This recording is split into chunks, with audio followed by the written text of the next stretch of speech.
আসসালামু আলাইকুম। আমি তানিয়া তাসলিম। আমি নিকুঞ্জ থেকে এসেছি। আমি গত ১ মাস ধরে ডক্টর ইরশাদ জাহান ম্যামের কাছ থেকে একটি ট্রিটমেন্ট নিচ্ছিলাম। ১ মাসে আমার অনেকটাই ইমপ্রুভ হয়েছে মুখ। আর আমি আর ফার্দার ট্রিটমেন্টগুলো ম্যামের কাছ থেকে নিতে চাই। আমি গত ১ বছর ধরে একনি সমস্যা ফেস করতেছি।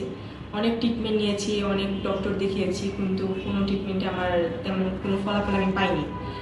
তারপর ম্যামের ফেসবুক রিভিউ দেখে আমি ম্যাডামের কাছে আসি। আসার পরে ম্যামের দেওয়া ট্রিটমেন্ট নিয়েছি এবং মেডিসিন খেয়েছি। তাতে আমার অনেকটা ইমপ্রুভ হয়েছে। আমি পরের ট্রিটমেন্টগুলো ম্যামের কাছ থেকে নিতে চাই। আপনারা যারা একটি সমস্যায় ভুগছেন তারা ডক্টর ইরশাদ জাহান ম্যামকে দেখিয়ে ট্রিটমেন্ট নিতে পারেন। আশা করি খুব ভালো ফলাফল পাবেন। ধন্যবাদ ডক্টর ইরশাদ জাহান ম্যামকে আমার ট্রিটমেন্টের জন্য।